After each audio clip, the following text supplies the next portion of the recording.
في الدنيا حسنة وفي الآخرة اللهم رب ارحمهما كما ربياني صغيرا اللهم رب ارحمهما كما ربياني صغيرا ربنا ظلمنا أنفسنا وإن لم تغفر لنا وترحمنا لنكونن من الخاسرين أي الله আপনার ফরজ বিধান জুমার নামাজ আদায় করে আপনার শাহী দরবারে হাত তুললাম। আয় আল্লাহ দয়া করে আপনি আমাদের নামাজকে কবুল ও মঞ্জুর করে নিন। আয় আল্লাহ নামাজের ভিতরে তেলাওয়াতের ভিতরে যদি কোনো ভুল ভ্রান্তি হয়ে থাকে দয়া করে আপনি মাফ করে দিন। আয় আল্লাহ আমরা গুনাহ করতে করতে অন্তরে মরিচিকা ফালিয়ে দিয়েছি। আয় আল্লাহ এখন আর ভালো কাজ করতে মন চায় না, শুধু গুনাহ আর গুনাহ। আয় আল্লাহ আমরা কাছে আপনার কাছে তওবা করতেছি। আয় আল্লাহ আপনি আমাদেরকে গুনাহ থেকে ফিরে আসার তৌফিক দান করেন। আয় আল্লাহ জানা অজানা আয় আল্লাহ ভুলে হোক ইচ্ছাকৃত হোক যেভাবে আমরা গুনাহ করেছি আয় আল্লাহ সমস্ত গুনাহগুলো আপনি মাফ করে দিন। আয় আল্লাহ আমরা আজকে থেকে যেন বেশি বেশি আপনার গোলামি করতে পারি সেই তৌফিক দান করেন। আয় আল্লাহ প্রতিদিন যেন আপনার ডাকে হাজিরা দিতে পারি।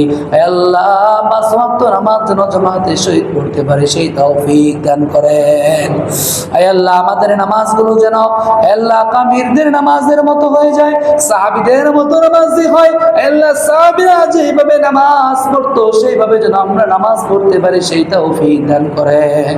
আয় আল্লাহ আমরা যারা এখনো কোরআন তেলাওয়াত করতে পারি না, আয় আল্লাহ আমরা যারা এখনো রাসূলের হাদিস তেলাওয়াত করতে পারি না, দ্বীনের মাসলা মাসাইলগুলো এখনো যারা শিখতে পারি নাই, আয় আল্লাহ আপনি আমাদেরকে দ্রুত সময়ের ভিতরে ইসলামের এই যাবতীয় দৈনন্দিন শিক্ষাগুলো হাসিল করার তৌফিক দান করেন। আয় আল্লাহ আপনি আমাদেরকে সহিভাবে রাসূলের তরিকায় দৈনন্দিন আমলগুলো করার তৌফিক দান করেন। আয় আল্লাহ বিশেষ করে আজকে যে আমলগুলোর কথা বলা হলো আয় আল্লাহ আপনি আমাদের প্রত্যেককে এই আমলগুলো করার তৌফিক দান করেন। আয় আল্লাহ আমাদের মধ্যে যারা অসুস্থ আছে প্রত্যেককে আপনি শিফায়ে আজলা কামিলা দান করেন। আয় আল্লাহ আমাদের মধ্যে অনেকের মা নাই, অনেকের বাবা নাই, অনেকের আত্মীয় স্বজন হারা। আয় আল্লাহ কত মানুষের আত্মীয় স্বজন আজকে অন্ধকার কবরে শুয়ে আছে। আয় আল্লাহ কবরগুলো একা পড়ে আছে, খবর নেওয়ার মতো কেউ নাই। আয় আল্লাহ আমাদেরও একই হালত হবে, একদিন আমরা সে অন্ধকার কবরে চলে যাব। আয় আল্লাহ সময় থাকতে আমাদেরকে কবরের সামানা তৈয়ার করার তৌফিক দান করেন।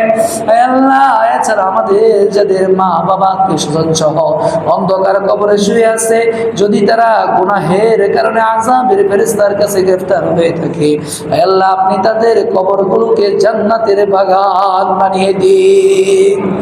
আয় আল্লাহ তারা আজকে আমাদের দিকে চেয়ে আছে একটু আমলের আশায়, তারা তো অর্থ চায় না, টাকা চায় না, মাল সামানা কোনো কিছুই চায় না। আয় আল্লাহ আপনি তাদের কবরের আযাবগুলো হটাইয়া দেন। আয় আল্লাহ আপনি কবরের ভিতরে জান্নাতের সুগ্রাম চালু করে দেন। আয় আল্লাহ আমরা যারা এই মসজিদে নিয়মিত নামাজ পড়ি বা জুমার নামাজ পড়ি আপনি আমাদের প্রত্যেকের উপর আপনার খাস রহমত বর্ষণ করেন। আয় আল্লাহ আমরা যারা মসজিদে আপনার ঘরে দান করতেছি প্রত্যেকের মনে নেক বাসনাগুলো আপনি কবুল মঞ্জুর করেন। আয় আল্লাহ বিশেষ করে যারা দোয়া চেয়েছেন, বিশেষ করে জনাব রফিকুল ইসলাম সাহেব সহ আরো যারা দোয়া চেয়েছে আয় আল্লাহ প্রত্যেককে আপনি পরিপূর্ণ শিফায়ে আজলা কামিলা দান করেন।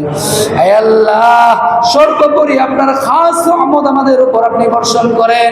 আয় আল্লাহ আপনি আমাদের এই এলাকার উপর আপনার খাস রহমত বর্ষণ করেন। আয় আল্লাহ আমরা যেন 5 ওয়াক্ত নামাজ জামাতে শহীদ করতে পারি সেই তৌফিক দান করেন।